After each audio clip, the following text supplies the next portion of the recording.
Unless it's just me. It's quite problem with it.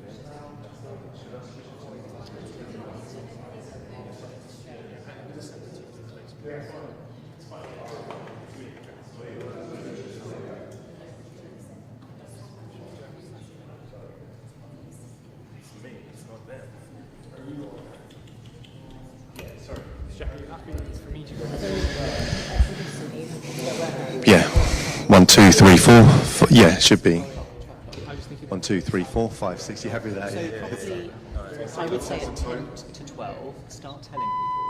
Yeah. But do make it clear, like we have a list, so you can't chance it if you're not credited. Like,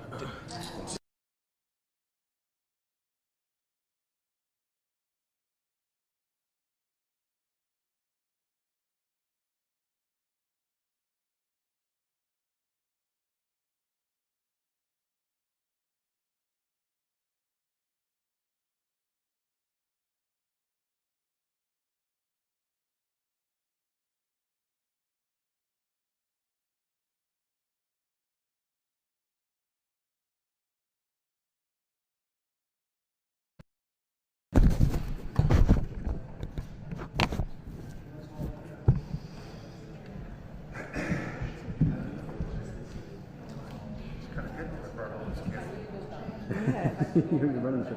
Is there right like creepy way that I'm just getting a flare off there?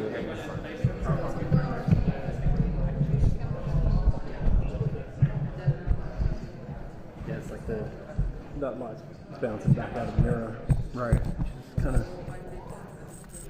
That's fixed it. Good.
Can I just check, do you need us to move the lectern at all in terms of the branding on the back wall? No, I don't. No. No, I think it's fine. Okay, cool. What's in the middle? The Prime Minister. He's not he's not going to wander into that. I don't think so. No. So basically, do you want to have a look? Is that, sorry, I can't. My eyesight's terrible, so I'm just going to take a picture so I can zoom in. Here. Sorry. So basically, that's the wide, and then how? What would it look like if you go in? So if I zoom further, yeah, for his remarks at the top. So if I zoom in, I'll probably go to about there. If that's okay, Hannah, that'd be kind. Thank you. So basically, I think he probably does need to move a little bit to the left. Yeah, he's not quite in the middle there. No. So basically, what we want is him to be in the middle of your shot for the. Yeah, that's fine. A little bit more, just another inch or two. That's. Yeah, that's good.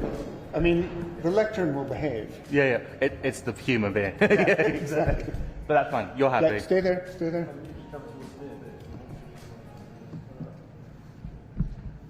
Yeah, there you go now. The girl with the cool name. Yeah, because basically that Jeremy's right. If you want, are you dead centre at the moment? I think so. I'll just. You're right. Oh, it's really front.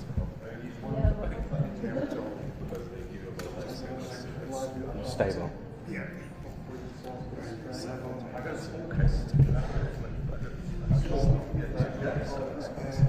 Yeah, that looks dead center. Yeah, that's better. Thank you. Cool. And you don't need to move the lectern again, comfort.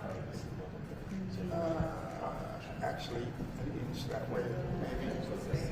Or is that now taking him too far away from the? Yeah. No, I think that's fine. Looks nice. To be honest, move this one a little bit. How far do you want? How far do you want? Let's have a look. Yeah. He's got better eye than I do. Thank you.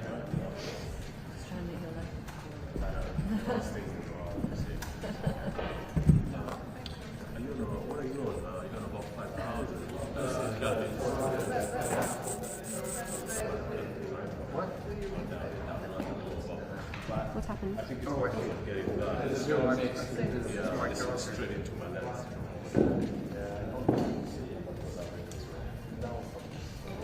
Yeah, that's what I did. Okay, I'll go on software.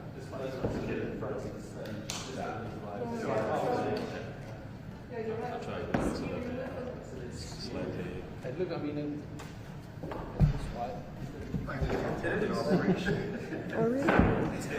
Well, one of these fell with all that much kit on it, Oh, no. and I caught it with my thumb like this, and now look at my thumb. Oh, you poor guy. Is that really sore? It's not sore. I don't have dexterity anymore. So ripping open a bag, can't do it. Or doing up my back pocket, like trying to zip up my back pocket, can't do it. Oh, that's so debilitating. It's depressing, to say the least.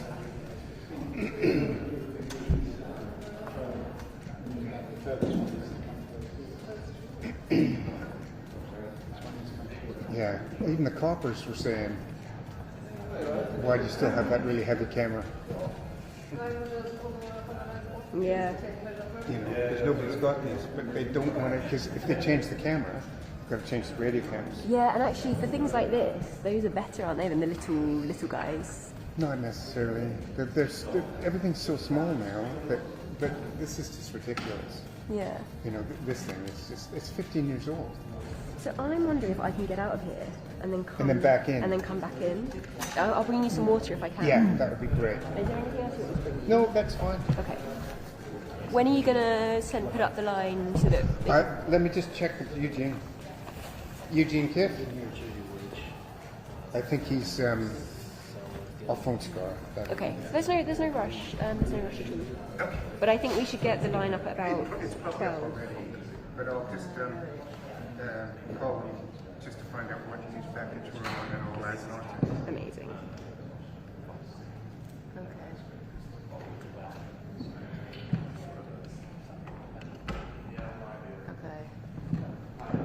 Hi, Scar. It's Kip calling from Lancaster House. I'm not in the truck, so I don't know what you package we're on. I'm in the full camera inside. Any less than 1,000, 1,500. Coming off 1903.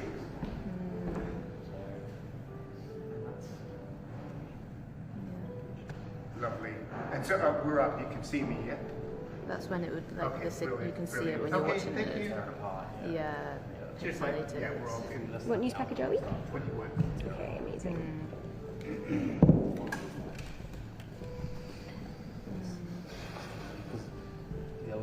Okay, I'm going to try and get out.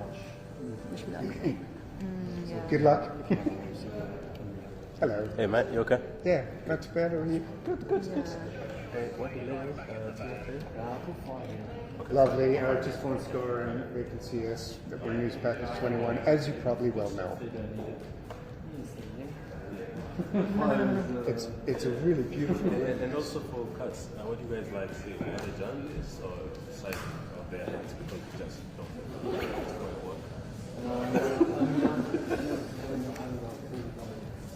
Yeah. Okay, I'll try. They really did like horses back then. I'm glad I didn't grow up back then. I hate horses. They hate What I me. get. Oh, look. I think that's why the position that's there. Yeah, we'll basically it's a fixed point for cuts. Yeah. So just get that and set up the hairs or try and get a Queen different Vic. view of the room. Maybe a shot standing at 28, which is what you're and then Yeah, it looks like especially in there. Back here. what's his name? What is it?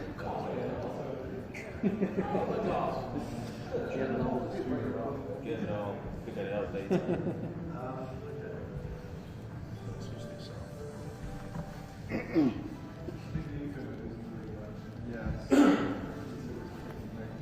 Yeah, it's not great. That's why I'm using a radar camera. What are you going to say, Steph? Radar camera with burner on it. So it's going up to our attack.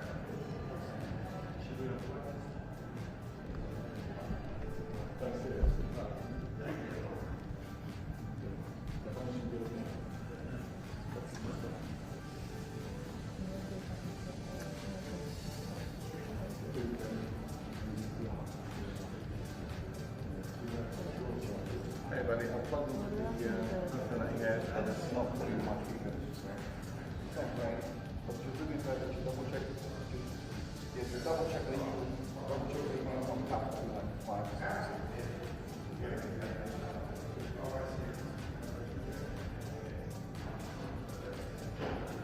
Only falling one night.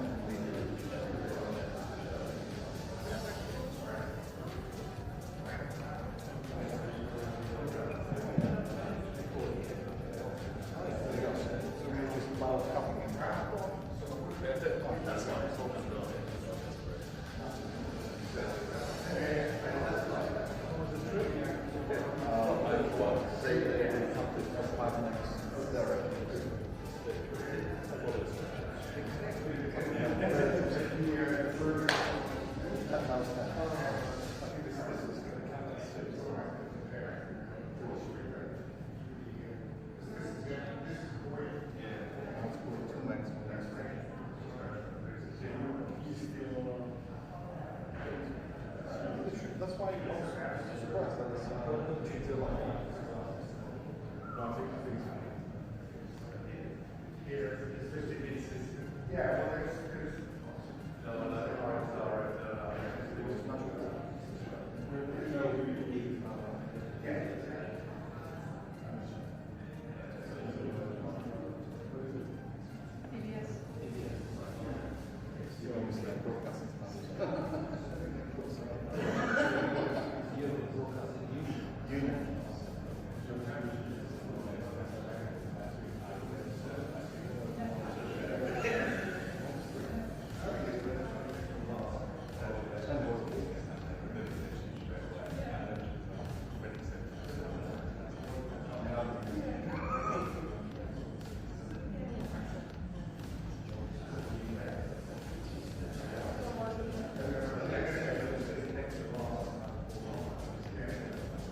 So I can find how to get here.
Just down in that.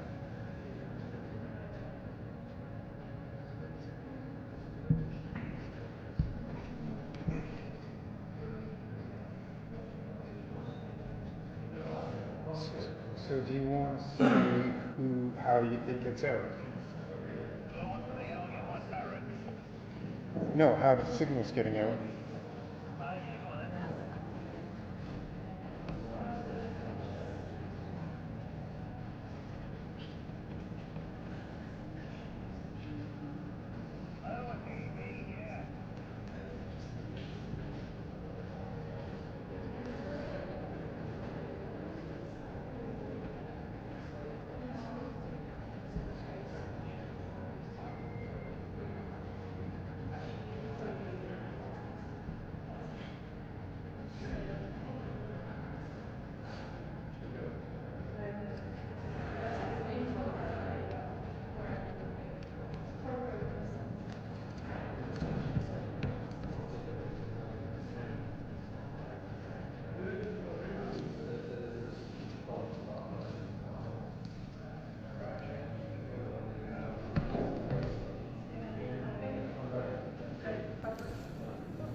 You're happy?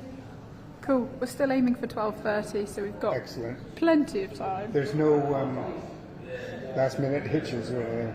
Well, we won't know until the last minute. It doesn't sound, it sounds very, it feels cordial. Good. It doesn't feel like... Straightforward, relaxed. Yeah, yeah. That's the feel. Yeah, that's what we want. EBS, you're all happy. Perfect. Great. So we go? Yeah. I feel pretty happy. Yeah. I think happy I want to have my lunch, but not yet. That makes two of us. Well, both of those things coincide, so, you know. Ah, you're Freddie. Reconcile how he's going to do this.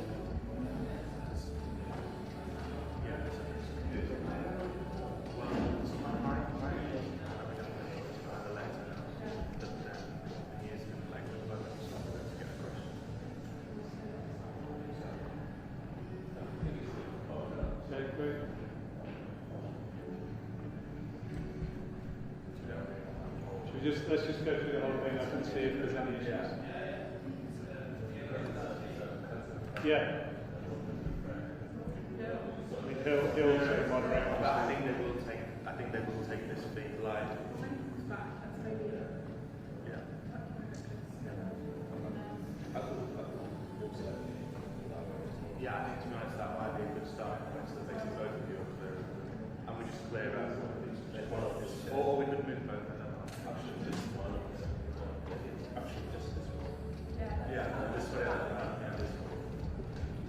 does this mean I'm going to have to start carrying on? Yeah. Well, I just, after Brexit, I just stopped using the British passport. Okay.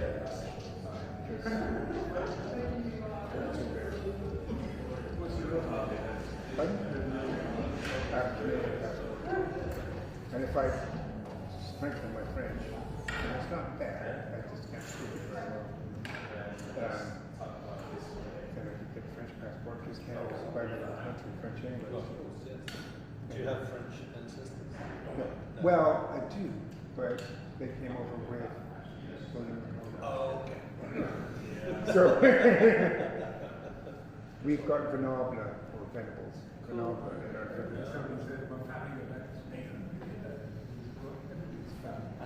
yeah, exactly. So it's pointless. It's just that like everybody knows Listen, I've checked it. And I also checked to see my great German grandmother. She grew up in Chile. And she was kicked out of Germany. 5, 6.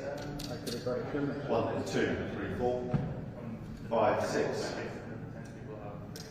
1, 2, 3, 4, 5, 6. Check. 1, 2, 3, 4, 5, 6. Good morning.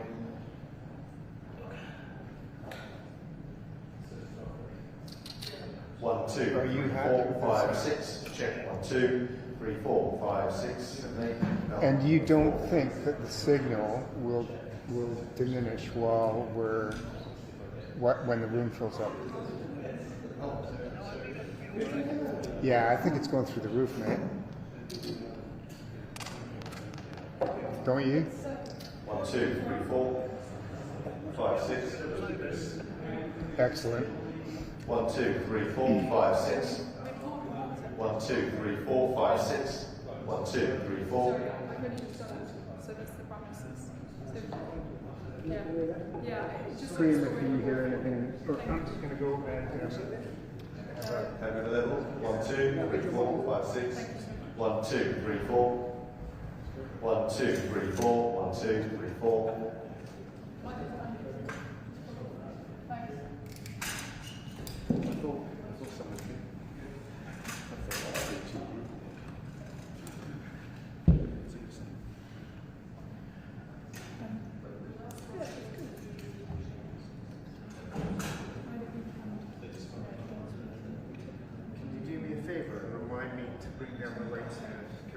somewhere out of the way, and I will no doubt forget it.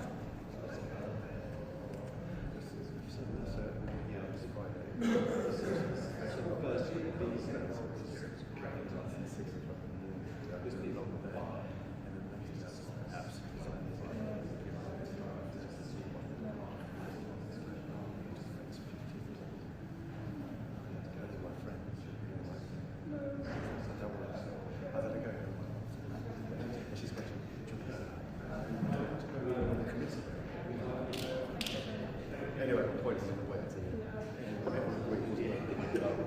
but then I got home and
Yeah, they allow you that. It's good. Yeah.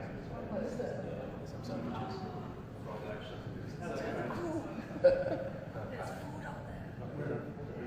Over there, the record area. Certainly attracts attention.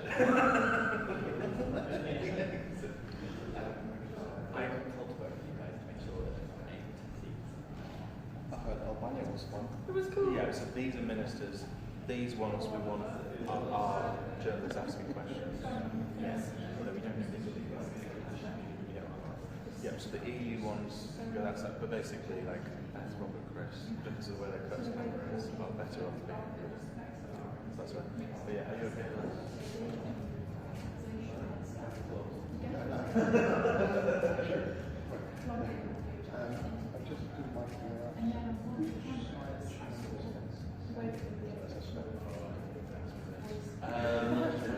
I think Costa was there first. Then let me just find out. Yeah, no, so it will be on a jacket. So if she's standing here, we want to just... Yeah, let me just take a picture. Sorry, Pierce. Oh, yeah.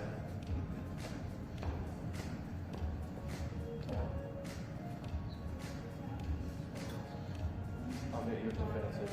If you could. Just said to him.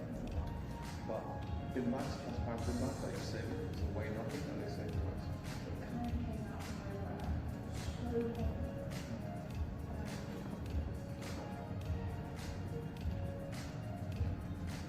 Did he?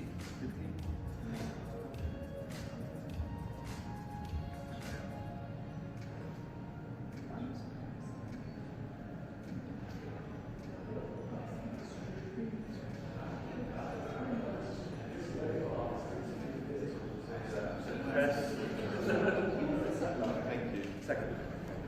Any of those? Any of these? Oh, this is amazing. Yeah. Secondary? Cool. Oh, yeah. No Nick and stuff. Oh, yeah. When did it all start? I'm going to in July.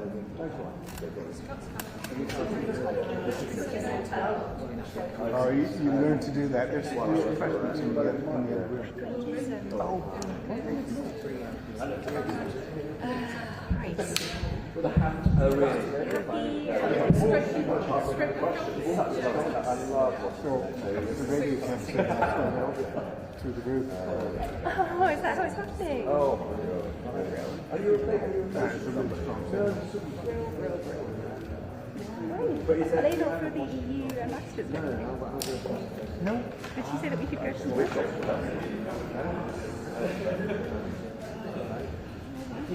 Here comes trouble.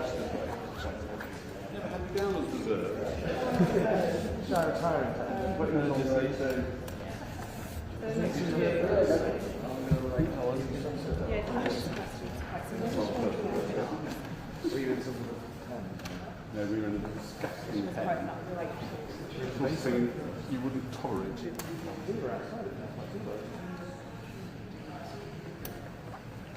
I'm sure you've got friends over there that Oh, sorry. He was waving. And I missed it. Yeah, you don't know really bad how they were. But I was waving. Really nice seeing you. It used to be more on the same track. Yes, exactly. It has to be much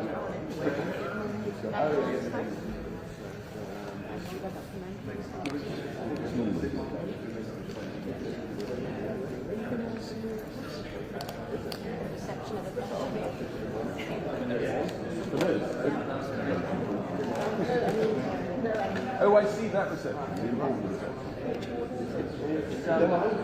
It's rubbish.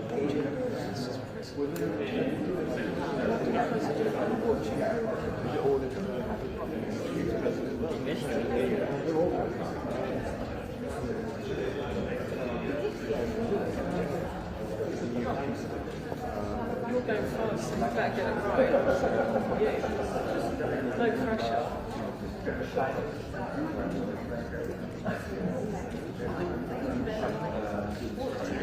No, I'm just donating. I'm just going to...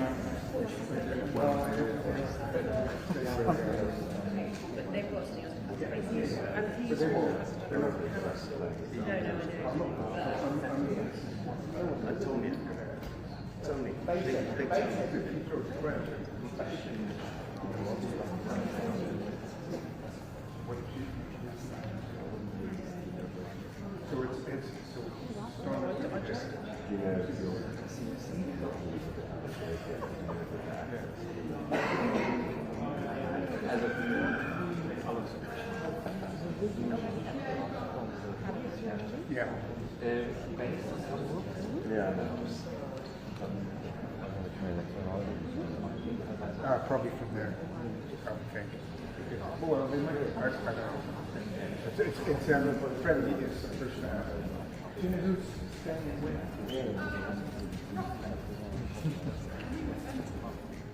There's one thing.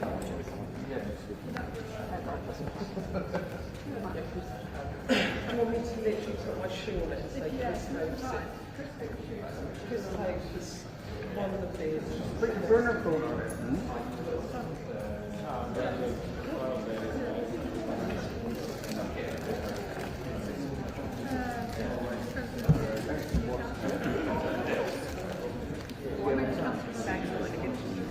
No, I'll put it behind us. But my lights that I don't need, that I thought I might need, it's just there. Well, this is why I'm pleased I got no This is why I'm listening to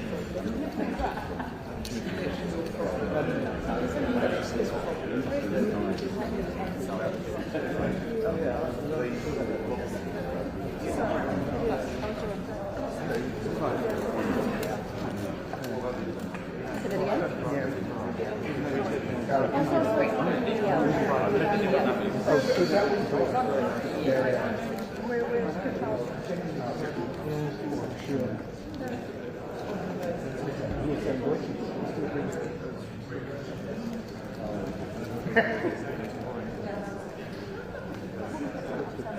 I'm going to stand up because it's getting exciting. That's great.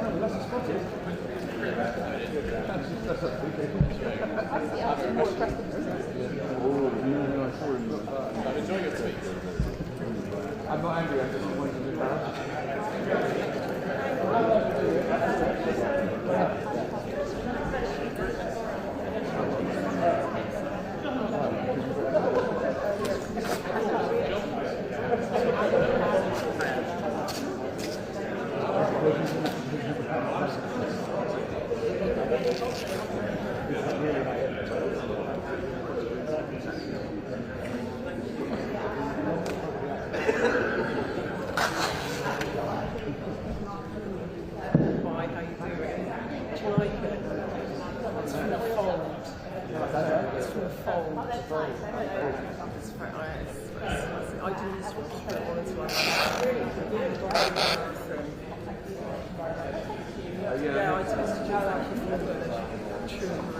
I'm going to do an extra day.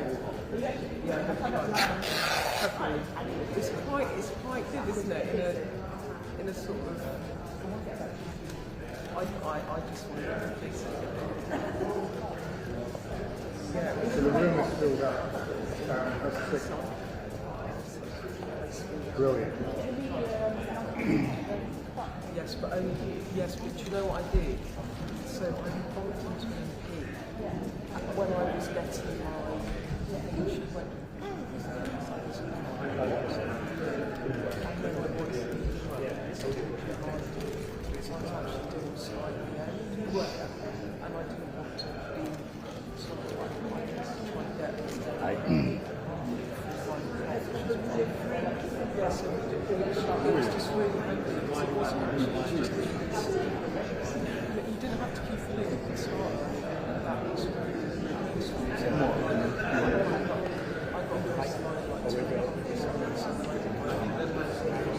Okay.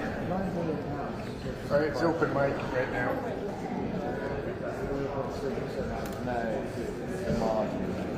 Oh, the sun's coming out. More or less what? So the Indian president would nothing.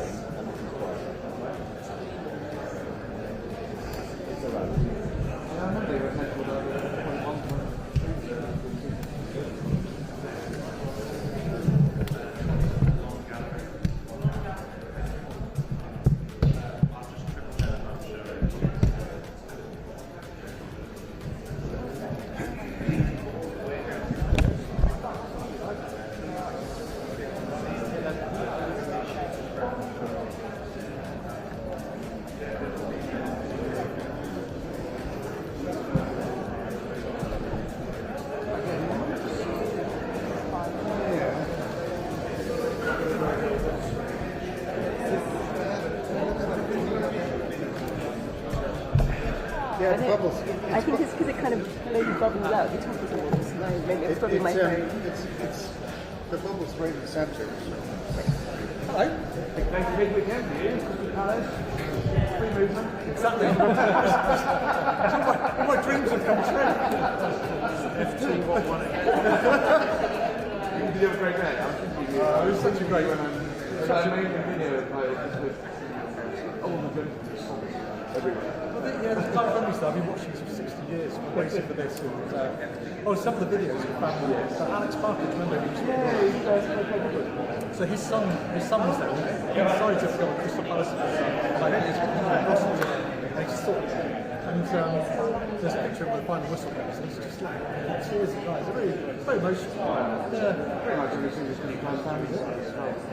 Yeah, I know. Yeah, very good guys. But the nice thing about it was that everybody was in the house together. It was like the little guys against the Qatari petrol dollars and Emirates. Was it Emirates?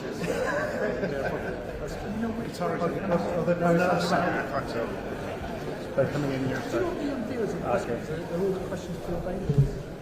I don't know. But not for half an hour. Yeah. Yeah, fine. That's what you want. Yeah. So I don't need to sit where I'm going to crash in my car. It's a complete waste of time anyway.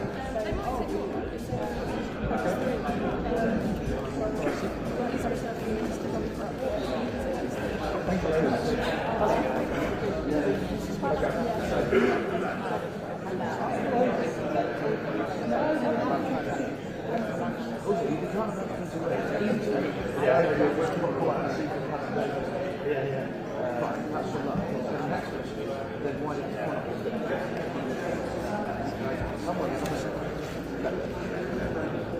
Question as well. Hello. Hello. I'm Moko. I'm the photographer of the person. I'm fine. How are you? I didn't know if you recognize me because I'm not always in Melbourne. Hello. Where will they come from there? Walking this way.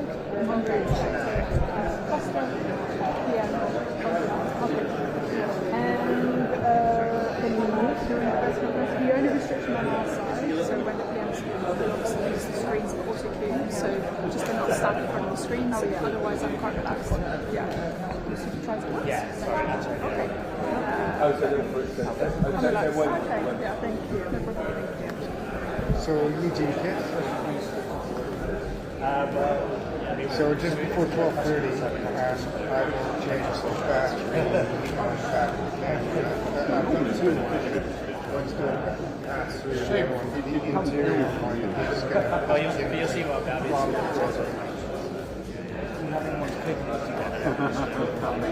Oh, yeah.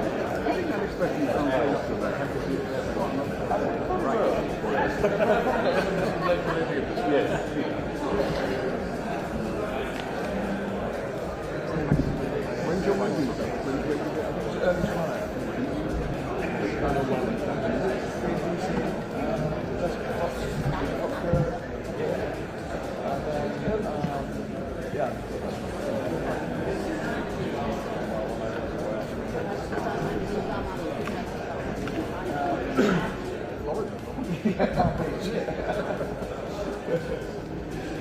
You're very lucid for a paper. Anything I can see.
Just because basically the front row. Yeah.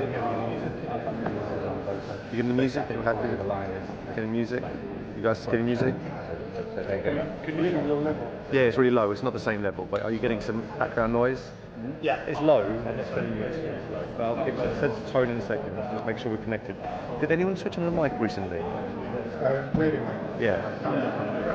Did someone switch on the radio mic? Those are fine. Those I know those. Oh, that won't be it. All right, there must be someone outside then. I guess someone just jumped to the same channel. I'll work around. Yeah, it's fine. I'll jump around. Okay, cool. I'll send some tone, and then I'm going to mute the music as well. So. How tight, mate? If we're like that, is that doable? Well, I see you can record when you do your own stuff. But that's me wide. I won't be that wide sometimes. Yeah, I'm not standing there, but I'm where are you going to stand? well, I'll be moving, so it's only like momentarily. He's going to duck down. What's that? Who? No, it's for my exercise, for my afternoon squat rest routine. Squat hold. It's be like, no. I'll stand. You okay, Neil? Perfect. You don't want to Happy stand. with the order? Happy with the entry? Yeah, I'm just looking forward to getting comfortable afterwards or And presumably they just leave and then we all go same way.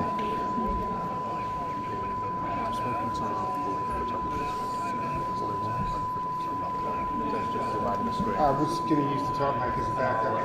I'll stand over by that one. I can turn it down and only bring it out in front. And then we'll do everything else.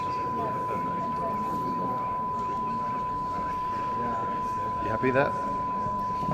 Sorry.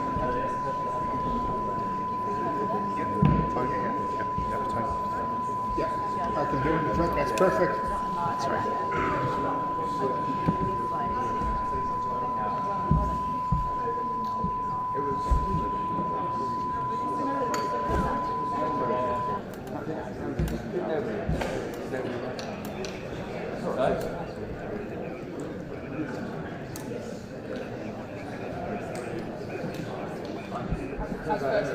I don't think that's going to happen, but yeah.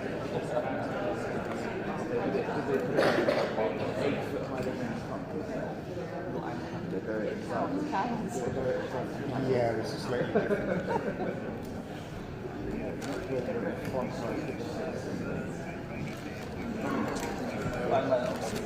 Really?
Hey, Just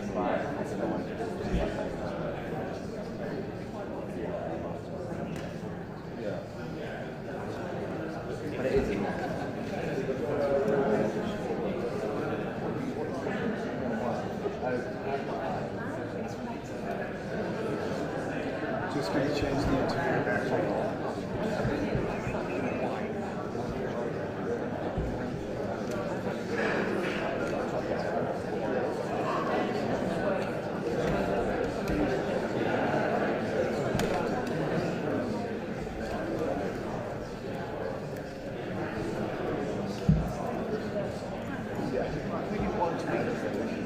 You got me back?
You get top that because I'm actually doing the best for himself.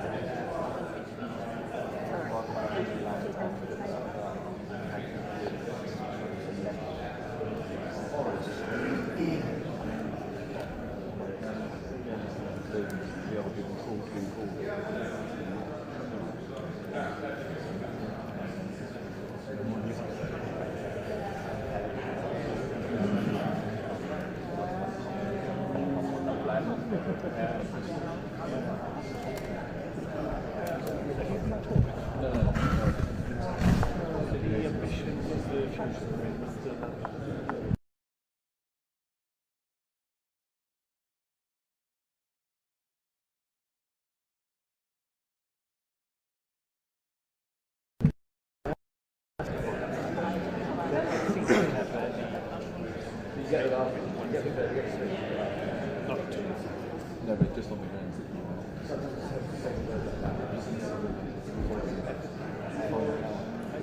Are you aware if there's been apart from the I was just wondering,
that was a memorable one, but we had all the people with the scrambled eggs on the road, and they were all listening to what was being drank here for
Definitely.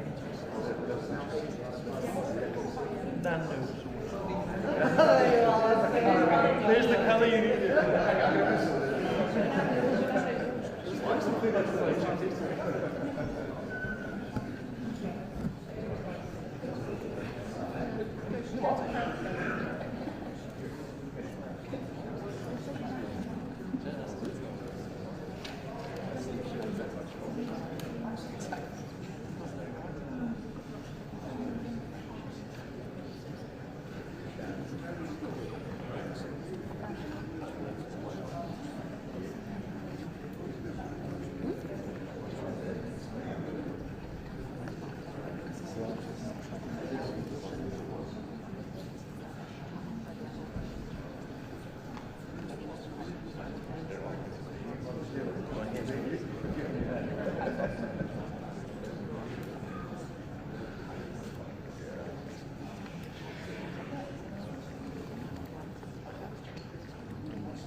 Someone did.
Minister, dear Keir, dear Ursula, dear Ministers, dear High Representative, dear Maros, let me begin by thanking Prime Minister Keir Starmer for hosting us here in London for what has been a timely and truly productive summit.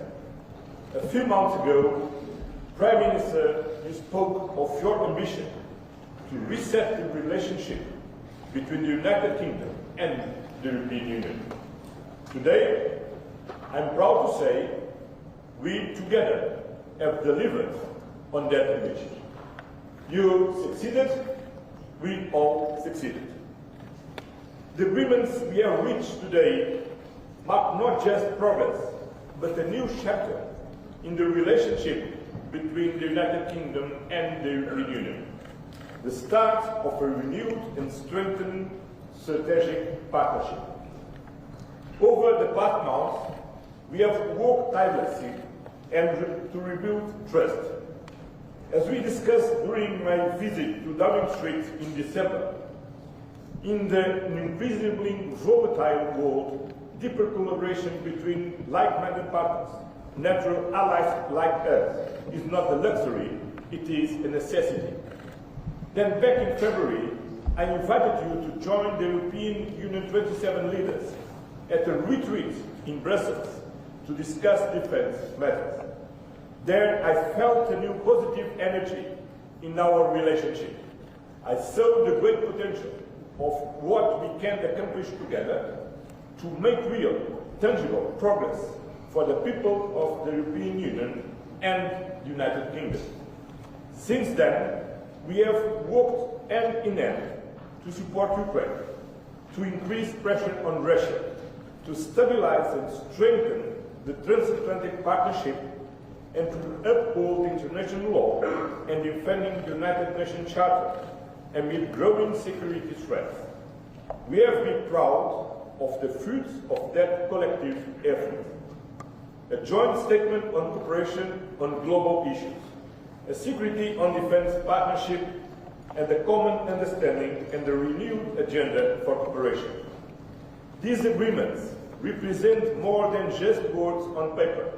They are a reflection of our shared commitments to security, to prosperity, to development, and to the people we serve on both sides of the channel. Our relationship is grounded in shared values, mutual interests, and the simple fact of our geographical closeness. We are neighbors, allies, partners, and we are friends. Times are changing. The rules-based international order is under attack. Multilateralism is being tested, and the European Union and the United Kingdom are providers of global stability. We must be guardians of the rules-based global order. Europe faces gravest security threat in decades, provoked by Russia's brutal war of aggression against Ukraine. But both the United Kingdom and the European Union are united in one belief. We share a fundamental responsibility for the security of Europe. That is why we are committed to continue our efforts together to achieve a comprehensive, just and lasting peace in Ukraine. A peace that guarantees Ukraine's independence, sovereignty, and territorial integrity. The ball is now in Russia's court. Together, we will intensify pressure on President Putin, including through a new package of sanctions, to bring him to the negotiation table. Russia must agree to an unconditional ceasefire. It must stop being a threat to Ukraine and to European security. On defense, our new partnership will bring deeper cooperation.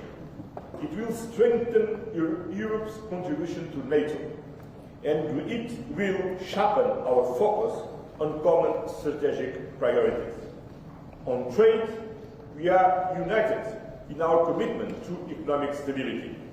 We both believe in free trade, fair, sustainable and open. as the engine of prosperity for our citizens and for the global economy. On migration, we will work together to reduce irregular flows and to strengthen cooperation with countries of origin and transit. And finally, today, we also address the situation in the Middle East. In particular, we address the tragic humanitarian crisis in Gaza, a tragedy where international law is being systematically violated and an entire population is subjected to disproportionate military force. There must be safe, swift, and unimpeded access to humanitarian aid. The remaining hostage must be unconditionally released, and the permanent ceasefire must be reached now. Our discussion reaffirmed our shared conviction that lasting peace and security in the Middle East can only be achieved through the implementation of the two-state solution. Prime Minister Diakir, your leadership has been instrumental in turning ambition into action.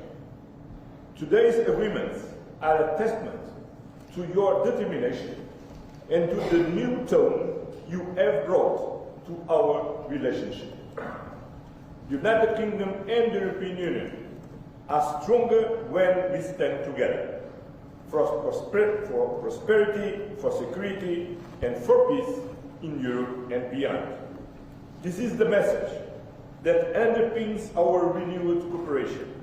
This is the direction we are taking together after this successful summit, which will be just the first of many, because, as we have agreed today, from now on, the European Union and the United Kingdom will meet every year.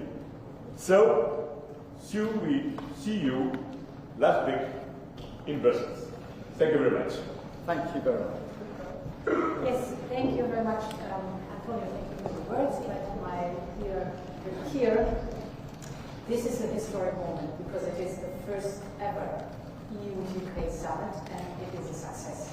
And this is also thanks to your leadership. And I really want to thank you for the leadership, because it's not only about the summit, a day where we are here now in London, but it's all these weeks and months of preparation and hard work to get to the excellent result that we have. We're turning a page. We're opening a new chapter in our unique relationship. This is the story of historical and natural partners standing side by side on the global stage, facing most of the same challenges, pursuing the same objectives, like-minded, sharing the same values, and thus we are looking for solutions that are beneficial for both our people and standing shoulder by shoulder when it comes to really getting to the solutions. I want to have a look at the common understanding, which is basically the roadmap that we have agreed on to follow now after this summit. First, we have concluded our security and defense partnership. This will boost our cooperation in security and defense initiatives. There are lots of topics covered. For example, on the defense industry, but also military mobility, peace building, crisis management, or the countering of hybrid threats, just to name a few. And this is the first step towards UK participation in Europe's defense investment program. We call it SAFE. It's 150 billion euros of loans for joint procurement, and this security and defense partnership opens the door towards the joint procurement. We need another second step, but this joint procurement we've discussed will increase our readiness, will close military gaps that we have, and will increase, that's of most importance, our interoperability when our armed forces are going on missions together. It will create new opportunities, of course, for our defense industries, and, as I said, open the opportunity for stronger, more coordinated support also for Ukraine. That's important either through joint procurement of military capabilities that then are brought to Ukraine, or for direct investment in Ukraine's defense industry. This is against the backdrop that we stand united behind Ukraine's fight for survival, and that we're strongly committed to a full and unconditional ceasefire leading to a just and lasting peace in Ukraine. My second point is that I want to speak about what lies at the heart of our partnership, and that's the people. Millions of families and friendships are on both sides of the channel. I am thinking back of my times as a student here in London, and from that experience I know the first place abroad you go when you're a young person, it's an impression for life. You fall in love with the city and the country, and for the rest of your life you're the best ambassador for this country. Therefore, I'm so glad that we have agreed that we will have Erasmus Plus for young people, and that we will work towards a youth experience scheme, just about this experience. This will allow the next generation to once again live and study in each other's countries, and this will build friendships that will last a lifetime. Turning to what connects us further, that is the topic energy and joint climate goals. Today, we have decided to explore the UK participation in the EU's electricity market. It's good for the stability of energy flows. It is good for our common energy security, because we know that a bigger market will also be good for lowering energy prices, and it will attract more private investment because of the regulatory stability and predictability that is there, to tap into the vast potential that the North Sea offers, specifically for renewable, cheap, and homegrown energy. In addition, we're both committed to leading by example on the path to net zero, and that's why we've also agreed to work towards linking our emission trading system. A larger integrated system is a big step forward in decarbonization and creates a level playing field.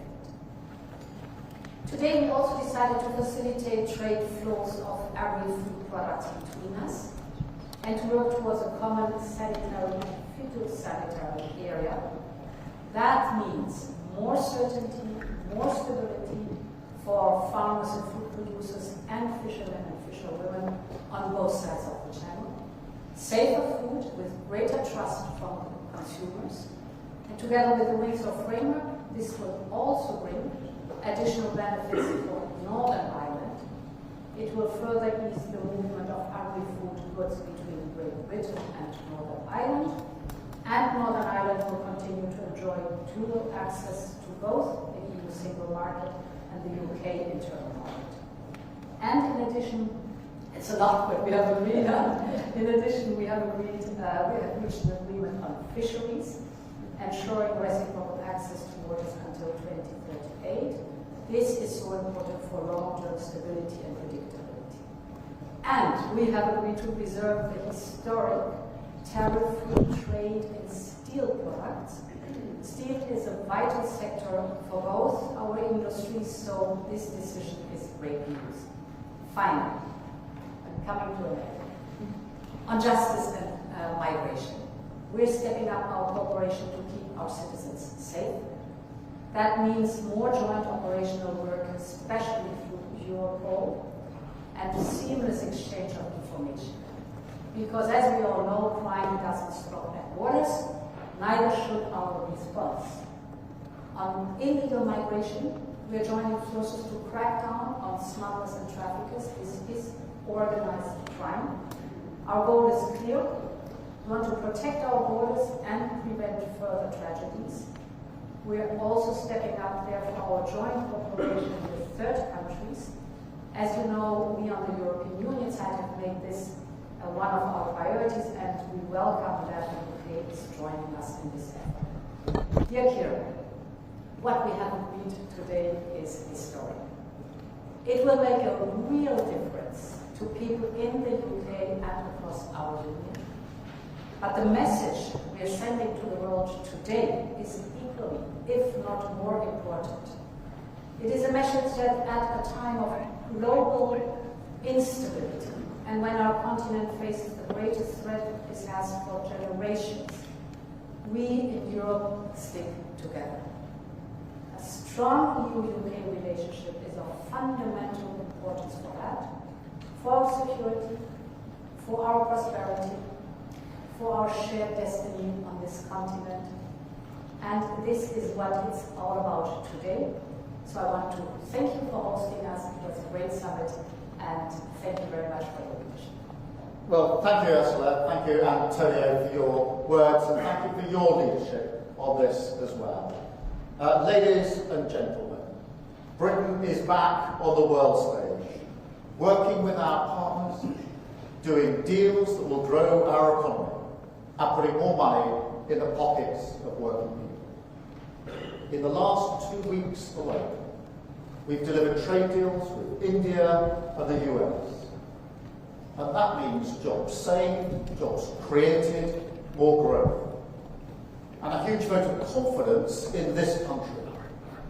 It shows that as global instability is rising, the decisions that we've taken to stabilise the economy and lead the way internationally have made Britain a place where people want to do business once again. And from that position of strength, today we have struck this landmark deal with the EU, a new partnership between an independent Britain and our allies in Europe. This is the first UK-EU summit. It marks a new era in our relationship. And this deal is a win-win. It delivers what the British public voted for last year. It gives us unprecedented access to the EU market, the best of any country outside of the EU or EFTA, all while sticking to the red lines in our manifesto about not rejoining the single market, the customs union, and no return to freedom. So this deal is good for both sides. And let me set out why it is good for Britain. We've struck an SPS deal to make food and agricultural trade with the EU cheaper and easier. And that is slashing red tape and bureaucracy.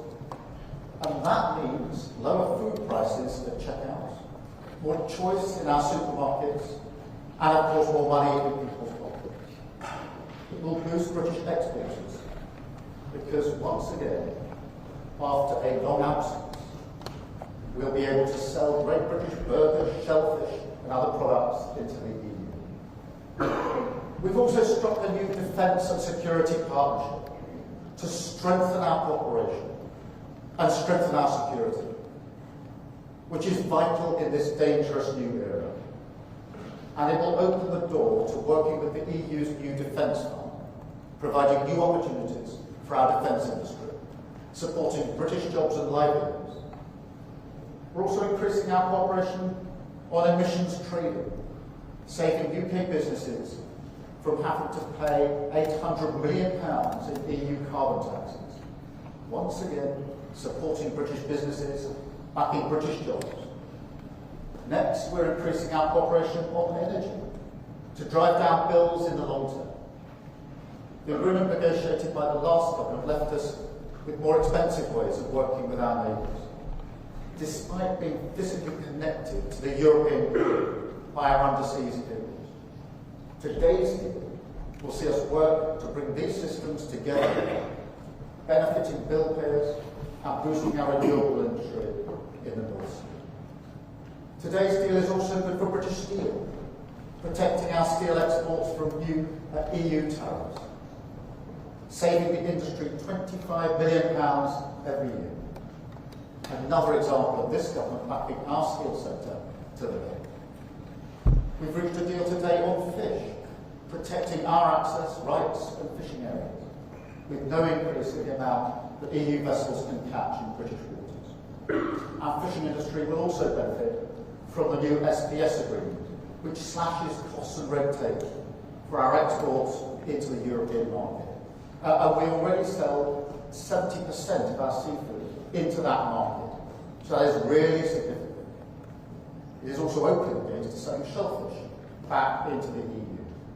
And I can also announce today that we're investing £360 million into our fishing industry to help them take advantage of this deal.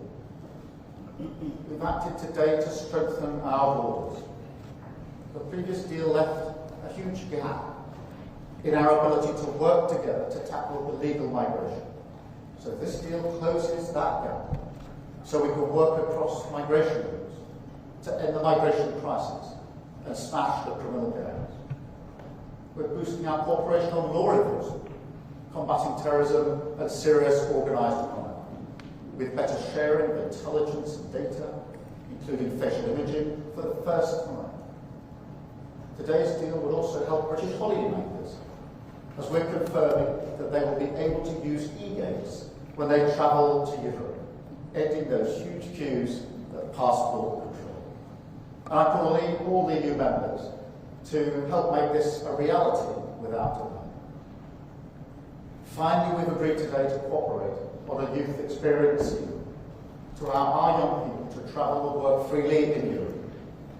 And I'm clear this will come with all the appropriate time limits, caps and visa requirements. So it's a long list. It shows just how much we've achieved here today. Real benefits for the British people. Because it's time to look forward. It's time to move on from the stale old debates and political fights to focus on delivering common sense, practical solutions which get the best for the British people. We're ready to work with all our partners, wherever it means we can improve people's lives here and there. And that's what this deal is all about.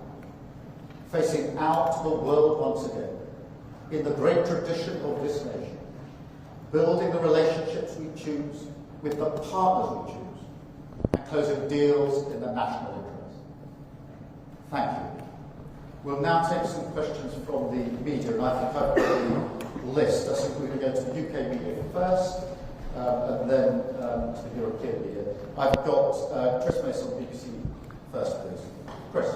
Thank you, Prime Minister. Chris Mason, BBC News. To be clear, Prime Minister, isn't the truth that you've sold out the fishermen for what you see as the greater good? And then question to the European Union, to President von der Leyen. This deal involves the UK becoming an EU rule taker, which some people here really don't like. Are you pleased to have the UK back within the EU's orbit? Thank you. Chris, let me go first. Firstly, the focus, the driving principle of the comprehensive set of arrangements we've agreed today is about bills, it's about jobs, and it's about borders. They're the driving principles. And the SPS zone cuts away a huge amount of red tape for businesses in the way that we trade. It is incredibly important for fish because over 70% of our seafood goes into the European market. So for the first time under this arrangement, our fishing communities are able to sell more easily into the European market. As I say, 70% goes into that market. The length of time for the agreement provides the stability, because what would have happened next year is we would come off the current arrangements, but then into year-on-year negotiations where nobody knows year-on-year where they stand. This gives stability in relation to that. It also opens the door for shellfish and the like to be sold back into the European market, which wasn't available before this deal. And of course, we've announced the £360 transformation fund. So what this goes with is that access on a permanent basis, the SPS agreement on a permanent basis for our fishermen and fisherwomen in our fishing communities into that market. Huge amount of their stock goes into this. So this is good for fishing. Yes, on your question on rules, because the United Kingdom is a sovereign country, it can take agreements like this one, develop agreements like this one. Of course, whenever we have an agreement among us, we define together what the rules are, how we will act together on a specific topic. So it shows the sovereignty of the country by being able to take agreements like this one here today. Thank you. Let me go to Robert Peston. I take it. Robert. Prime Minister. broadcast on TV. Prime Minister, isn't this almost the worst of possible worlds, in the sense that you've laid yourself open to accusations of betrayal from Brexit supporters because we are again having rules set for food by Brussels, while you're adding back just a 20th of the GDP, the national income, that we lost when we left the European Union. And Madam President, if I may, today's framework, do you see it as an end, or do you see this as the beginning over coming years of greater integration, again, between the UK and the EU? Well, Robert, let me be absolutely clear. This is the result of serious, pragmatic negotiations that are good for our country. And they're absolutely focused on delivery. In the same spirit, the same mindset that we struck the deal with India and with the US. So this is very good for our country. It is hugely ambitious and comprehensive. The SPS zone, really important in terms of our market access, getting rid of the red tape and the bureaucracy that otherwise would have been hugely important as well to Northern Ireland. Then the Security and Defence Partnership, in an era where we're forever saying quite rightly that it's an increasingly insecure world, to be able to strike that partnership so we can cooperate better together, invest in procurement better together, and open that door to the European funding is hugely important. The emissions trading is going to be for businesses extremely welcome, because otherwise they would be paying £800 million year on year in carbon taxes. On energy, we're making permanent the current chapter and looking to access to the EU electricity market. On British steel, quotas, specific country quotas for British steel, hugely important in the current environment. On fish, that access to the market. Shellfish being opened up, again, the transformation fund. E-gates, which for many people being the first discernible difference in terms of travel ending those queues. On law enforcement, where there wasn't really enough in the current deal, operational work together on institutions like Europol, sharing data, particularly facial mapping, irregular migration. We're pushing forward way beyond the TCA in terms of what we're going to do together and the youth experience. So the breadth and comprehensiveness of this agreement shows that if you focus seriously and pragmatically on deliverables, you can make a real difference for our country. Just like India, just like the US, other governments have talked with great rhetoric about what they're going to achieve, and achieve little or nothing. We roll up our sleeves, we're seriously pragmatic, and we're delivering a very, very good deal for our country today. Yes, on your question on the framework, I would say the common understanding, that is the document that shows that we're engaging with greater cooperation. And the Prime Minister has just described the topics. I mean, we are sharing the same interests. We're very close friends and allies, and if you look at the topic where we agree on greater cooperation, for example, energy, we share the interest to lower the energy prices, and we share the interest to be more independent in producing energy, and to have more energy security and renewable energy. So that's one of the topics where we engage. The emission trading system, fighting climate change, is the same interest we have on both sides. Security and defense, you just described it. It's a big topic where we can together really achieve big steps forward. Migration, health, hybrid threats. If you look at the roadmap that we have agreed on to develop, I mean, there's a lot of work still ahead of us. That's amazing to see. It's just a better cooperation and a closer cooperation that we are framing here.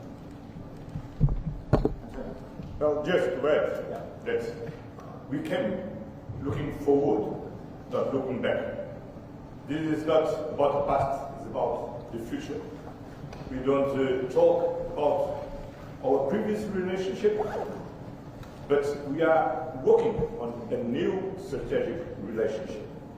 This is not a new turn, it's a new chapter, a new strategic partnership, a new security and defense partnership based on the shared values and the shared challenge that we want to address together as we express in our joint statement.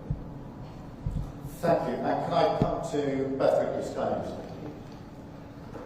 Thank you, Prime Minister. Beth Rigby, Sky News.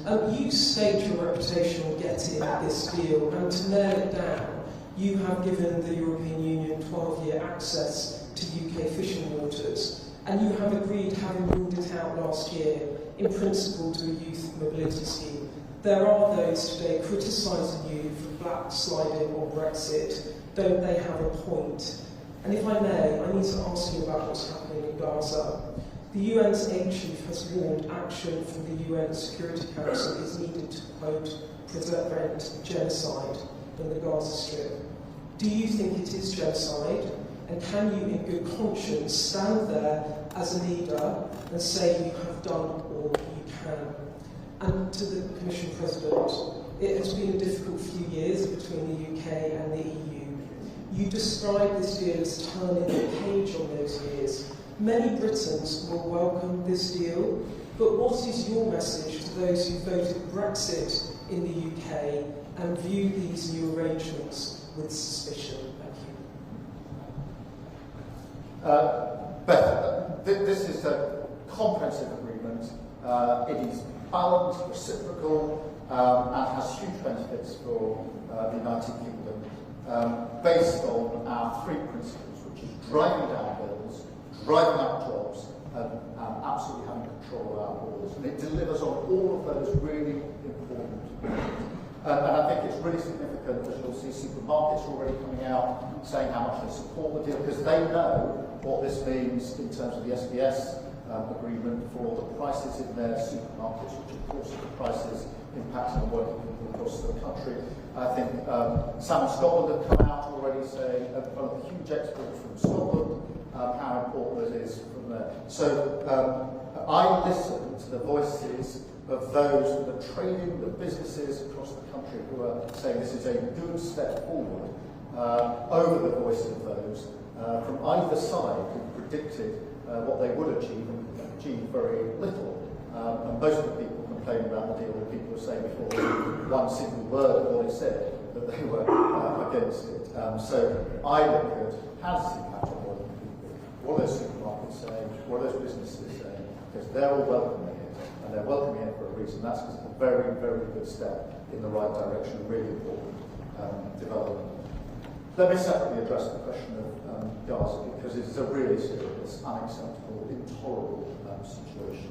And that's why we are working intensely to coordinate with other leaders how we respond to this, because it is intolerable, it is unacceptable, and we will continue to work in that way. Thank you very much, Beth. Yes. So we are sovereign neighbors. We're friends, we're allies. And this is a new beginning for old friends. In this spirit, we have designed the roadmap that we are working on together. And I think it shows, the content shows that we are working towards a friendly cooperation that is of benefit for both sides of the channel. On Gaza, the humanitarian situation in Gaza is unacceptable. For 2 months now, no humanitarian supplies have entered Gaza. Aid must reach civilians immediately, and the blockade of Gaza needs to be lifted now, because humanitarian aid must never be politicized. And we are calling for a resumption of the ceasefire and immediate release of hostages, so that a permanent end of hostilities can be finally achieved. We are convinced that the only solution is a two-state solution. This means, among others, also a functioning Palestinian Authority. We are strongly supporting and financing the Palestinian Authority, and we as a Commission will propose a multi-annual package of 1.6 billion euros for the years 25, 26, 27 to support the Palestinian Authority. Just to add about Gaza. As the Prime Minister said, as also said, is unacceptable. Israel must stop now immediately.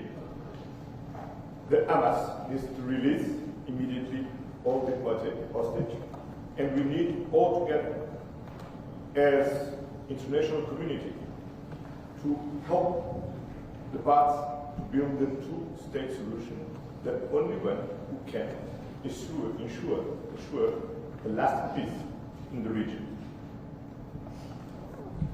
Thank you very much. And Chris Hope from GB News, please. Thank you, Prime Minister. Chris Hope, GB News. As you know, Mr. Starmer, critics say your deal turns into rule takers, not rule makers on standards. The Scottish Fishermen Association, the Federation, say your deal is a horror show, far worse than Boris Johnson's botched Brexit agreement. Are they right? Have you been stitched up like a kipper by the European Union? Ms von der Leyen, the Tories will say today they will reverse everything you agreed today. What's your message to them? And Mr Costa, what are your plans for your future summits? Do you want to see the UK and re-enter the single market and the customs union in your lifetime? Chris, let me again repeat the driving principles behind this deal, which is really important, which is the question, does it bring down bills? And I think it's really important to see the reaction of supermarkets, of Salmon Scotland, to begin to answer that question, because they are celebrating this because they know it will reduce prices. And we all know how hard the cost of living crisis is bearing down on working people, and therefore bringing down bills is hugely important. Does it boost jobs in security, in defence, steel, of course, and of course across all those areas affected by the SBS agreement. Energy and electricity also within the scope of this. And then, of course, does it take vital measures to help protect our borders? And this goes beyond what we've been able to do before in answering those questions. So they are the principles that we set for this. I think it's important to remember in relation to fishing that next year, under the old arrangement, we didn't cease to have any EU fishing in our waters. We simply went to a year-on-year negotiation, which means there's no stability for anybody. And because of the SPS zone being permanent, that does mean for fishing communities that the fish can be sold into the European market. When 72% of your fish is into the European market, that makes a material difference in terms of cutting the red tape and the bureaucracy. And of course it unlocks some of the shellfish, etc., which couldn't be sold into the market at all until we made this arrangement. And I think it is important to emphasise again the £360 million transformation fund to fishing communities, which has never been put in place before. And that's why the comprehensive nature of this deal across so many strands is totally focused on that question. Does it bring down bills? Does it drive up jobs? Does it help us take control of our borders? And it answers all of those questions, which I think are fundamentally important for working people. Thank you. So to your question, my answer to all would be that we are good neighbors. And it's reasonable for good neighbors to work together. And they face challenges. That's what we're doing. And I think now our job is, I mean, we've described the roadmap. We have to finally negotiate all the different details in it. And then our job is to implement it and to show the positive results. People will see the positive results. You spoke about bringing the bills down, less red tape without any question, more prosperity and more predictability. So ask us again in a few years and then we can show exactly what we have delivered. Well, thank you very much for your question. I had the privilege to work in the European Council with David Cameron, Theresa May and Boris Johnson. I had the experience to negotiate with Cameron an agreement to avoid the brexit, to negotiate with him the withdrawal agreement, the Windsor agreement, the trade and cooperation agreement with him, with Theresa May, and finally with Boris Johnson. This is the past. Now, with his Starmer, we are turning the page, look at the future, and closing the gaps, but build on a new strategic partnership. Building and working on a new common understanding, a very ambitious roadmap, not to return to the single market, not to return to the customs union, but to do better together as neighbors, partners, allies, and friends. Thank you. I'm going to go now to European media. I've got Euractiv first, which is Owen Morgan. Right, thank you, Prime Minister. Owen Morgan with Euractiv from Brussels. There's obviously plenty to dig into on the package announced today, but the question, if I may, on how this impacts the agreements that the EU and the UK already have. You'll be aware that the European Commission in December took the UK to court over its treatment of EU citizens living in the UK. That case concerns a number of potential breaches of the withdrawal agreement, the divorce deal. Just speak up just a little bit. So the European Commission took the UK to court in December over its treatment of EU citizens living in the UK, and that concerns a number of potential breaches of the withdrawal agreement. Today's package once again talks about the full, timely and faithful implementation of those agreements. So to the Prime Minister, what assurances have you offered the EU as part of these talks on your implementation of the withdrawal agreement? To President Costa, are you satisfied with those assurances? And to President von der Leyen, does the Commission's legal action and court case still remain on the table? Thank you. Let me be absolutely clear that this builds on the agreements we already have in place, which we respect and have agreed on the basis that we fully implement. And that's been the platform upon which we've been able to take this forward. And we've already, in relation to citizens' rights, etc., made advances even before today. But this is premise of the idea that this is a government that, when agreements are struck, respects those agreements and sticks to those agreements. And on that platform, we've been able to build so much of what we put before you today. That's all I'll take. Okay. I'm very satisfied because we now have a clear commitment to a full and timely implementation of the previous, what is previously agreed, all these treaties. But now we have a roadmap to work together and to deliver to our citizens in the European Union and in the United Kingdom what is more important: safety, security, and prosperity. And the Prime Minister translated very well what means prosperity. Prosperity means economic growth, jobs, lower inflation. And it's for this what we are working together, because together we are stronger, and together we can deliver more to our citizens. Then I'm very satisfied, and I'm looking forward for continuing to work together. So, in former times we have agreed on a set of rules which are present defining the framework in which we are, for example, dealing with the topic of free movement. Everyone on both sides has to abide to the rules. We have to implement these rules, and in some cases we are searching for legal clarity. This is a normal process that goes on, not only on the topic of free movement, but on every topic where you have to implement the rules that the state of. Thank you very much. I've got Mr. Valero from Bloomberg. Good afternoon, Juan Valero with Bloomberg. First, for your Prime Minister, a couple of details on the agreement reached.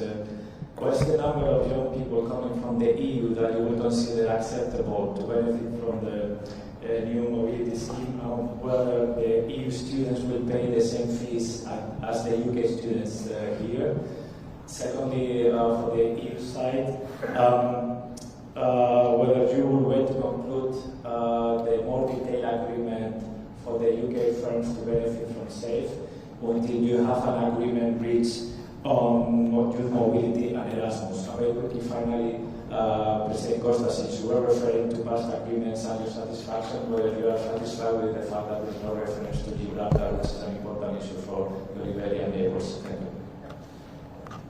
Let me just, on the youth experience scheme, obviously this gives an opportunity for young people in the UK to work, travel, volunteer, au pair, you name it, in Europe, and the same the other way.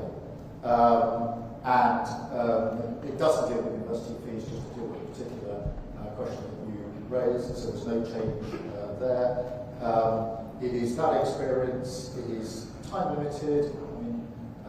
Numbers to be agreed, so it's not an uncapped scheme, it will be a visa scheme. So everything will now be done through mutual agreements we go for, but they're the principles behind the experience, which has had great opportunities for UK young people, and also great opportunities for member states young people as well. So two parts of your question. The second part first, because the Prime Minister just spoke about the youth experience and Erasmus Plus. We very clearly said that we work towards both. What is of course now important to detail, to sort out all the details and to describe and then implement all the details. That is now the process that is starting, but the political will is very clearly stated in the paper. We want to work towards Erasmus Plus and the youth experience scheme, which is good news for the young people. Your second question was on SAFE for the UK. Indeed, it's a two-step approach towards SAFE. The first precondition is the security and defence partnership. That has been concluded today. And it opens the door for the UK to participate in the joint procurement under SAFE. Then there comes the second step that is necessary to negotiate a second agreement. And here we detail out, it's again a process of detailing out budget contribution, reciprocal market access, and rules on security of supply. And this will give, that's important, in the end, the UK industrial participation. This is the goal that we have to do. On Gibraltar, the Commission and the United Kingdom government are talking, negotiating. Arasevkovic, David Levy is making a very good job. It's an ongoing job, work, and my feeling is we are not very close to conclude this work. No, very? Not very far. Ah, no, very far, sorry.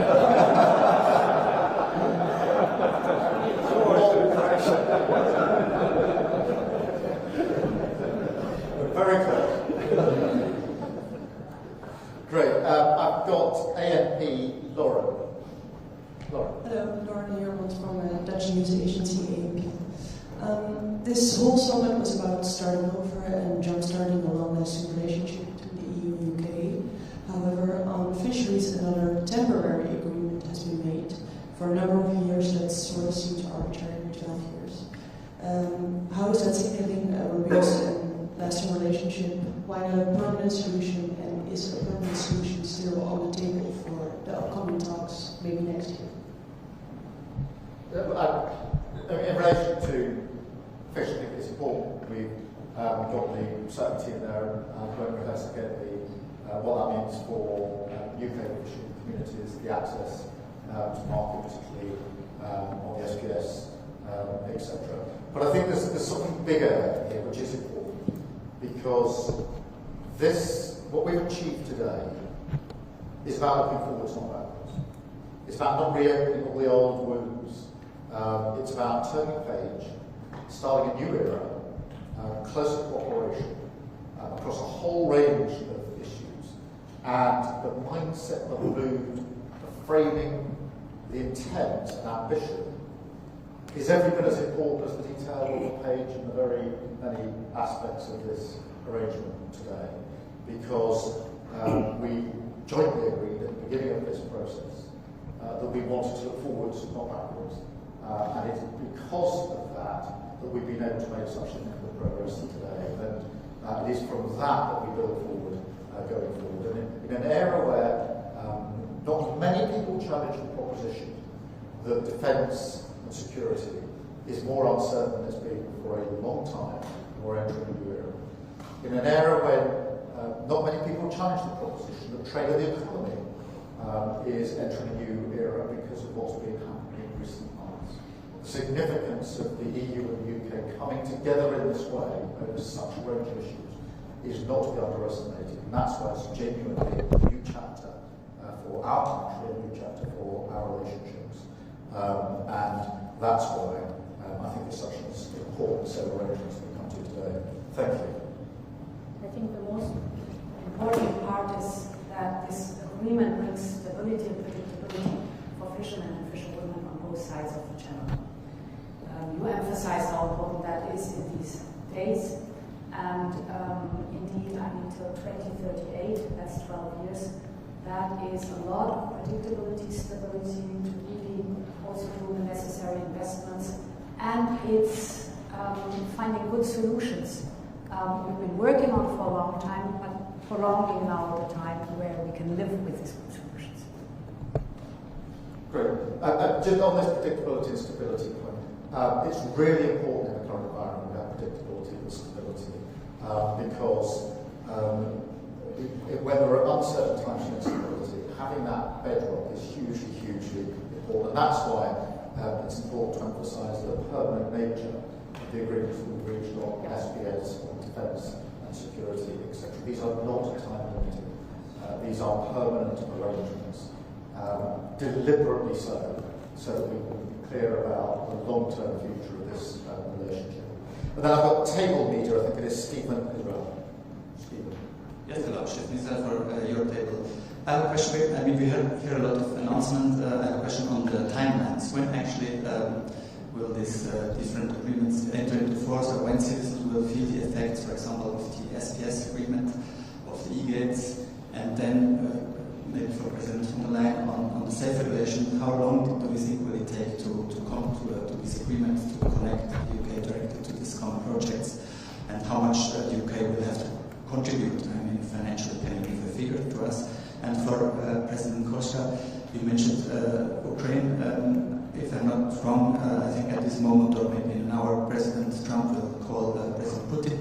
What is your expectation, and what if he cannot convince Putin to agree to this unconditional ceasefire? Would the EU go ahead with more sanctions, and what kind of sanctions? Thank you.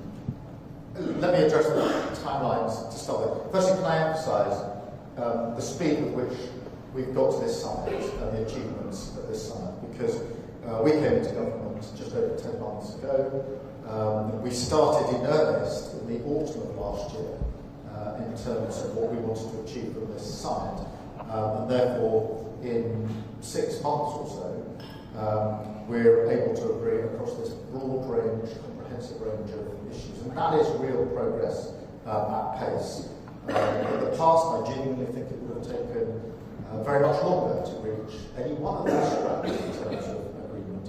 And our message to our negotiating teams this morning, as we celebrated how far we'd come, was to go at pace to make good on these commitments now. And that's a joint instruction to our teams. So we want to see the benefits of these coming just as quickly as possible for all of our citizens.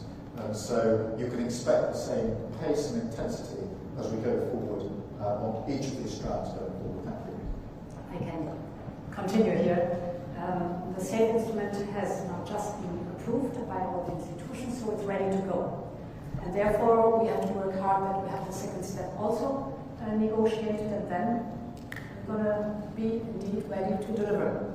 So it's a question of, I hope, only a few weeks, and then we should be done. Achieve just and lasting peace in Ukraine is a main priority for the European security. And for this is essential unconditional and immediate ceasefire from Russia. I wish all the best for this call between President Trump and President Putin. We have been very supportive of all President Trump's efforts to stop this war. With the strong leadership of Prime Minister Starmer, built a coalition of the willing to ensure that a positive outcome of this effort from President Trump ensure effectively a lasting peace in Ukraine and enough security measures. Then we are waiting with anxiety for the outcome of this talk, and I wish all the best for this talk, because from this talk depends a lot of the future of Ukraine and the people of Ukraine. Thank you, Antonio. Thank you, Ursula. Thank you, all. Thank you. And we stay close, not sorry, David. Sorry, Marcus.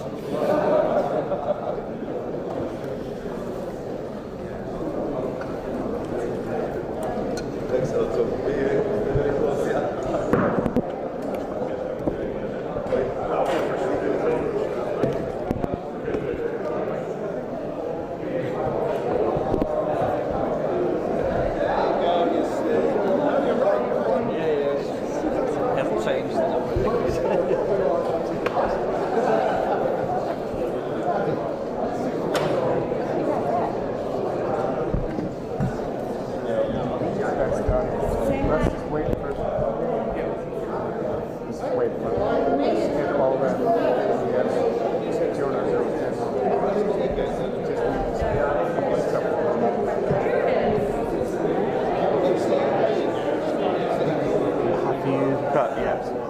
one. Yes, please, that's it.